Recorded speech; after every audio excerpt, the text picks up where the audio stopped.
want to tell you guys a little bit of a story back when I was your age. So sophomores who have turned 16, who are about to get your driver's license, where are you guys at? Anybody in here? Or who just got your license? How about that? We got a few of you. When I was 16, right, there's this kid in my class, and he got, I didn't even know this car existed until he pulled up in the parking lot with it. But I suddenly, my first car, you got to understand, was a 1995 red Plymouth Voyager minivan. And it was awesome. It had a CD player under the seat that could hold 6 discs. It was pretty great. And the controls that were separate from the main console, off the steering wheel. And so it was pretty cool.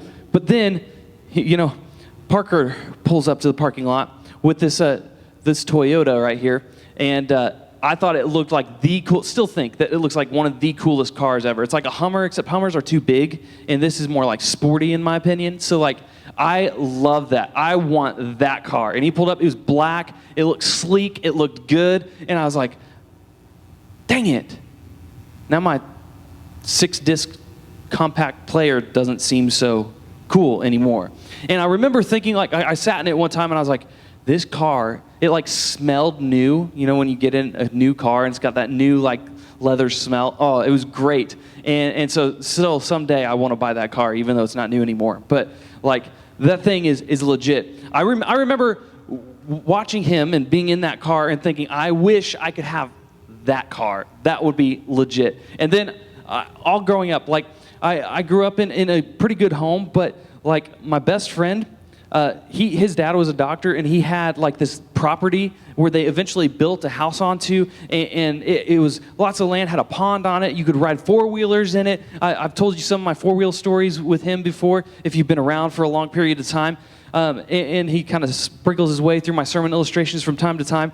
But it was awesome. The longer they lived there, the more they added cool stuff, like a pool, and the pool had a slide and a volleyball net and everything. It was awesome. And then the basement was all decked out with the pool table and ping pong and a huge flat screen TV where we could watch movies and felt like you're in the theater. And it had its own little kitchenette where we could make our own pizza rolls. It was the coolest hangout place ever. I spent almost every weekend there when I was in high school at his house. And I remember wishing, I wish I had a house like this. Someday when I grow up, I want a house like this. And I remember having those thoughts as a 16, 17, 18-year-old when I was in high school. And it doesn't take an expert to recognize that we all, when it comes to comparison, we all deal a little bit with jealousy.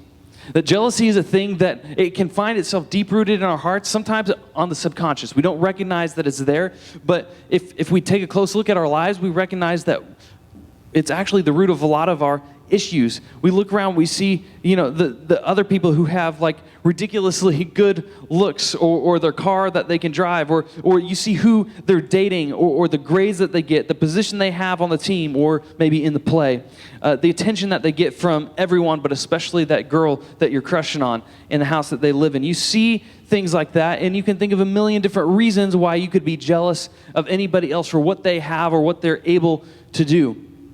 But maybe you don't really wrestle with those things. Maybe your things are deeper than that. Maybe, because I recognize when we're struggling with this, it's not always on the superficial things. Sometimes it's on things like, how come they get to have the seemingly perfect family that's all together, that loves each other, when my family, I've got to split holidays, I've got to figure out, weekends and all that kind of stuff, and it's not the same as it used to be.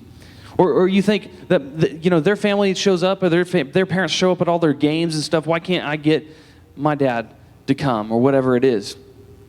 How come they are healthy and never sick while I'm over here dealing with health issues that probably nobody understands, and I feel alone? That was an ultimate mic drop right there.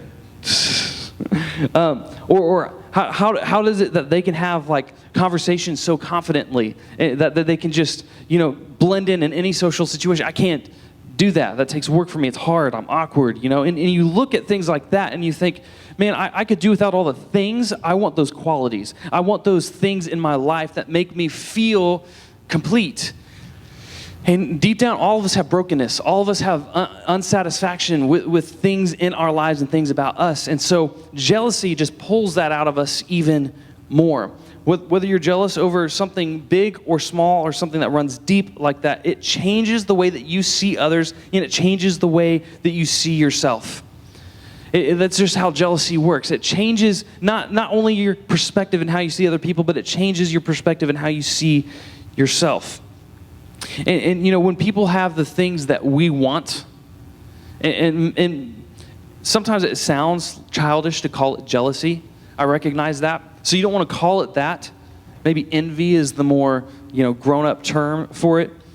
But when you see that other person, those feelings of jealousy that maybe made us a little insecure, or maybe led us to being unhappy about a situation, maybe those things just actually end up making us mad. And not only mad in general, but mad at the other person. That person becomes the source of your unhappy feelings and eventually the target of your anger. And this is what jealousy does. It destroys your relationships that way. Some of you have experienced this. Some of you will experience this. But when we do experience this, we distance ourselves from them. We talk badly about them behind their backs. We secretly make lists in our heads of everything that's wrong with them. And ultimately, we don't like them. And we show it. Whether it's in those conversations with your friends in the hallway about, can you believe that person or whatever, or whatever it is, we have something about us that we just have to let everybody else know the bad part about everybody else so that we feel better, look better when our insecurities are on the line. And all of a sudden, we're not good with them. We're not good with ourselves. We have less peace with them and less peace with ourselves because of this deep-rooted jealousy. And so what I want us to go through today is many of you have probably heard the story of David and Goliath if you've been in church for very long. And even if you've not been in church, it's one of the most popular stories of the Bible. So people know it, generally speaking, if they're not even raised in church. But we're going to take a little bit of a deeper dive into the story of David and Goliath and look at the bigger context of what's happening before and after that. Because I think it'll give you a different perspective on the situation, and I think it directly applies to what we're talking about today. And in this story, at the root of this story is jealousy, because that's what we're talking about today. It's just riddled all over what happens here. And I want you to recognize where the characters are at the beginning of the story, what shapes them, and then how they eventually become by the end of the story. Recognize those three things when it comes to character development. Any of you in like a film study class, or maybe in literature when you're studying older works of literature and you're dissecting, who the protagonist is and the antagonist and their character development along the way. I remember having to write papers on that kind of stuff when I was in high school. Like, pay attention to those things, because you will learn much more from this when you pay attention to those. I'll try to point them out as we go. But in ancient Israel, there was a guy named Saul, and he was the very first king of the nation of Israel. Before that, God ruled his people through judges. And so if you actually go through your Old Testament, there's Joshua, Judges, Ruth. Those are the stories of how God ruled through his judges. And then the people griped and complained because they wanted to be like everybody else. So God gave them a king. He said, I will let you have free will and make this choice for yourselves. But I'm telling you, if you choose to have a king rule over you, it will not end up well for you. You're better just depending on me and allow my judges to do their thing. And instead, they said, no, we want a king. So Saul became the king. And Saul was actually well respected. He was a good soldier. He had many victories. He was known as being generous, and he was known as being courageous in battle. And so Saul was well liked in general by the people. And then here's where we pick up with the story of David and Goliath. See, the armies of Israel are out, and they are getting ready to go to battle against another nation, the Philistines. And Goliath comes out, and here's where we pick up in 1 Samuel chapter 17. It says, now the Philistines gathered their forces for war and assembled at Soka in Judah. They pitched a camp at Ephes Dammim between Soka and Azekah. You don't need to know where those places are. I can barely even pronounce them. It doesn't matter. You need to know that it's just kind of setting up the place here. So Saul and the Israelites assembled and camped in the valley of Elah and drew up their battle line to meet the Philistines. The Philistines occupied one hill and the Israelites another, with the valley in between them. So it's the perfect setup for a good old-fashioned showdown. You got one group over here on this hill, one group over here. If you guys have ever seen like old school 90s VeggieTales before it got better, and there's like the two hills, the cities on the hill. Anyway, that's the image I get in my head. There's also VeggieTales of David and Goliath, but that's beside the point. That's a different story I'm thinking of. I'm getting distracted. So, anyway. So, the Philistines had their secret weapon, and this is what you guys are probably familiar with. It's Goliath. So, continuing on, he was a champion. A champion named Goliath, who was from Gath, came out of the Philistine camp. His height was 6 cubits and a span. It just basically means this dude was really tall, like 9 or 10 feet tall. So he had a bronze helmet on his head, and he wore a coat of scale armor of bronze weighing 5,000 shekels. I don't have a modern day equivalent to give you on that one. But know that he was a big dude with heavy armor. So obviously, this guy was massive. He was known as a champion, and he comes out to start battling and one of the ways nations would engage in warfare back then was they would send one representative out. And so rather than slaughtering one army or another and losing men, you could actually take another nation captive and use those men. So you would send one guy to represent your side to come out and battle for you. And so this is what this situation was. So David, he comes and he hears about this. And so David said to Saul, "Let no one lose heart on account of this Philistine. Your servant will go and fight him." Saul replied, "You are not able to go out against this Philistine and fight him. You are only a young man, and he has been a warrior from his youth." So in this story, David's probably about your guys' age. He's about 17 years old. And so he comes up, and I don't even know if he can grow a beard yet. He just comes up in this like army of men. He's like, "Don't worry, I'll take care of it." What Saul doesn't know is that he was an outcast. He was a shepherd boy. He was left out in the field to take care of sheep, which was not an esteemed position. But in doing so, he learned how to protect the sheep. So he had taken down lions. He had taken down bears. He's a pretty active guy, and he's like, "I know how to subdue an opponent." So David goes, "I have faith in God. Send me to do it." And Saul says, "No, you can't do this. You're only a boy." But then it goes on. As the Philistine moved closer to attack him, David ran quickly toward the battle. And because I skipped a part. Saul does actually let him and give him permission. So as the Philistine moves closer to attack, David quickly runs toward the battle line to meet him. Reaching into his bag and taking out a stone, he slung it and struck the Philistine on the forehead. The stone sank into his forehead, and he fell face down on the ground. So David triumphed over the Philistine with a sling and a stone. Without a sword in his hand, he struck down the Philistine and killed him. And so David comes up, and he's this boy that nobody respects, that nobody has faith in, but he has faith in God, ends up succeeding.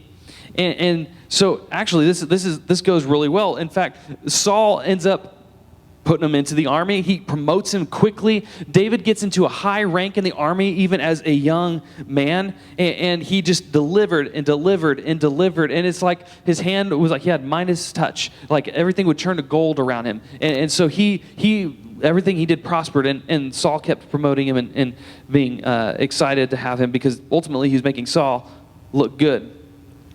So it kind of describes that a little bit. Whatever mission Saul sent him on, David was so successful that he gave him a high rank in the army. This pleased all the troops and Saul's officers as well.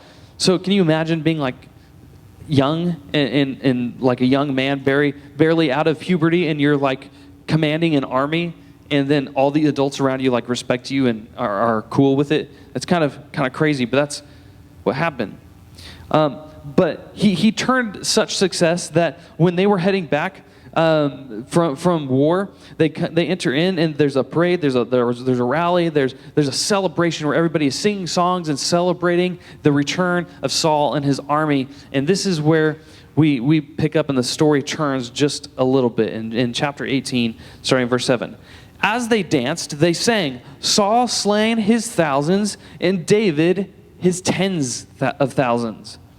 So the people danced and quite literally sang out David's name at a higher ranking than Saul, who was their actual king. So you can imagine Saul is like real excited. "Look at me, I've come and conquered all these other nations." And then David behind him starts getting cheered for more than him. And he's not okay with it. He goes, "Whoa, I didn't mean for that to happen." So it says Saul was very angry. This refrain displeased him greatly. They had credited David with tens of thousands, he thought, but me with only thousands. What more can he get but the kingdom? And from that time on, Saul kept a close eye on David. So he thinks, man, this guy David, he could run me out of a job. He could take over as the king and take over the throne. And Saul was not cool with that. He wanted to hold on to that power. Saul was well liked before this time. He could have easily just been, yes, give it up for David. You know, he's our hero. And he could have put him up and praised him and then gone on with it and continued to rule as a faithful king. But it's not what happened. When Saul saw how successful David was, he was afraid of him. And in fact, throughout, if you keep on reading the story, for the next several chapters, you'll find that Saul tries again and again and again to kill David. He says, David, come play your harp for me, because David was a musician. David wrote a lot of the Psalms. So, he was a musician, he was a writer, and Saul asked him to come and play for him. And Saul takes a spear and tries to kill him. Not once, but twice this happened. And you got to imagine David the second time going in there, keeping his distance while playing in case he, picks up another spear. And then eventually David's on the run. There's lots of Psalms about it where he's hiding and he's asking God, where are you? But, man, Saul allowed his jealousy to turn him into the worst version of himself. And I know that, jealousy doesn't make us want to literally kill people. And if it does, we don't actually act on it. But the story is to show you and to demonstrate exactly what can become of you if you allow jealousy to take its grip on your life. And this is kind of a fun fact. The book of Proverbs, most of it can be attributed to Solomon, who's the third king of Israel, also the son of David. And so we're going to read a proverb that some scholars think that this part was written by Solomon. It's not 100% sure, but if it was Solomon who wrote this next verse, it's kind of crazy, because if you think about it, can you imagine as David is raising Solomon or raising his kids, and he's telling the stories of when Saul used to chase him down, and David could have resorted to bitterness. He could have resorted to anger, but he doesn't. He lets it go. He doesn't stoop to Saul's level. And you can imagine the wisdom that Solomon picked up from hearing his father talk about it that way. And here's what this verse says in Proverbs 14:30. It says, a heart of peace gives life to the body, but envy rots the bones. You can imagine Solomon growing up and hearing his father talk about how Saul was a great king until his envy took over. And it rotted him from the core. He wasn't the man that he was supposed to be because of jealousy. And you and I, when we're in positions where we feel jealous, then we experience it. Jealousy, it warps us and it changes us. We'll discover that ourselves, how jealousy of a friend can rot, destroy, and ruin us. Jealousy can destroy that friendship. It can cause us to doubt our own talents, achievements, and successes. It can rot how we feel about ourselves, and it can kill our sense of peace. If we don't let go of those feelings inside of us, then it can truly destroy us, rob us of our peace. And if we aren't careful, that gut feeling of jealousy has the potential to not only ruin our relationships with others, but also ruin the way that we feel about ourselves. And so if there's one thing that I would want you guys to take away from this week's message, is the more that I celebrate others, the more I like me. That feels a little backwards, but let me kind of break it down and explain this way. There's certain things that don't make sense, but it's like a paradox. It doesn't make sense, but it does. And so if you want to know how to not be jealous, it's to celebrate other people, specifically the people that you're tempted to be jealous of. And so it's kind of like, anybody ever been in a little boat, like out on the lake or in the ocean or something, and you just, if you've been out there, I don't get seasick or anything, but I have been on trips with people who do get seasick. Any of you get seasick if you're out on the water, or motion sickness at all? Maybe it just makes you feel like you could puke, like the emoji, and you sit there, and that's, when you think of being on the water, that's all you think about. You think about, how am I going to not puke in this moment, right? And it doesn't make any sense, but actually, if you look into some science and research, there's actually ways you can trick your brain into not being dizzy.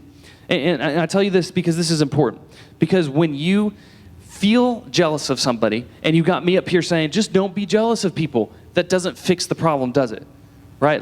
Think of think of something you might compare yourself to or might be jealous of, and I say, stop it. That doesn't solve your problem. You can't just magically stop. Just like if you're on a boat and you're feeling seasick, you can't just magically stop being seasick. But the scientists and researchers have figured out there's a way to trick the brain. Have you guys ever used the seasick bands, or the motion sickness bands? I've got a picture of them here. They actually work with the tendons and the muscles there, and they actually, when you wear that band on, it will actually trick your brain into not being as motion sick. Isn't that kind of cool? And so it doesn't really make sense, but then it does make sense. And the same is true when we're trying to get rid of feelings of jealousy. You can start by celebrating others, and you will actually like yourself more. You will feel better about yourself by celebrating other people. It's weird. It doesn't seem like it makes sense, but it does. And so how do you do this? I'm going to give you a couple of ways that you can actually put this into practice, into celebrating other people. But the first thing is it does start with yourself. You do have to recognize where you do feel those feelings of comparison and jealousy, kind of like we talked about last week. And the ultimate way to take and shift your focus off of the feelings of jealousy, which is basically a hyper focus on what you don't have, the biggest way to take away from that is to focus on what you do have and to celebrate what you do have and to have a grateful heart. So maybe, and this may sound cheesy, but write it down. Like, write down the things that you are grateful for as a practice. Maybe if you're struggling with this, then in those moments, or maybe as you start your day, just write down somewhere, whether it's in your phone or on a piece of paper or whatever, in a notebook, write down the things that you have to be grateful for, because everyone in this room has something to be grateful of. If you don't think you can stack up against your peers, or there's this or that, I'm not as smart, I can't get the grades, I can't make the team, I can't do all the things that you think are important right now, there are still things and gifts that God has given you, and maybe you just haven't figured out where you fit in all that yet. And it's tough. But even if you can't find a positive in your life or in any of your abilities or anything like that, you live in one of the most prosperous nations of the world. Everybody else in the world, statistically speaking, is like 100 times less like financially viable than you are and have less opportunity than you do living in America. And so you have something there, but first and foremost, you have a God who sent himself in human form on your behalf to die for you so that you can have a restored relationship with him and have hope. So at the end of the day, you've got stuff to be thankful for. So it starts with yourself and focusing on the things that you have to be grateful for. Number two, this is where the psychology comes in a little bit. You have to move to the person you're jealous of. I want you to celebrate the person that you're feeling jealous feelings about. If you can, congratulate them on, something that they did on the field, or if you can congratulate them, if they show their grade because they feel great about hey, I actually made a C+ on this test. Congratulate them. Don't be sarcastic about it. Don't make it a backhanded compliment, but just celebrate them. It's just words of kindness, just little pieces of encouragement. And I know that will feel weird as heck. It will be weird. It'll be awkward maybe if you're not used to it. But the more you do it, you'll get used to it, and the more you'll actually like yourself, and you'll start to maybe like the other person better too. Because maybe you'll see a side of them that you were blind to before because of your jealousy. Jealousy will rot your relationships and rot your peace. But the more you celebrate others, the more you like yourself. So, and ultimately, the more you'll be connected to God and be able to be open to more dialogue with him. So as you guys get ready I'm going to pray and send you into your small groups, but I want you to think about what's one way that you can celebrate them this week. What's one way that you can celebrate them this week? The person that maybe is the object of your comparison or your jealousy, how can you celebrate them? So I'm going to pray, and you guys can go to your groups after that.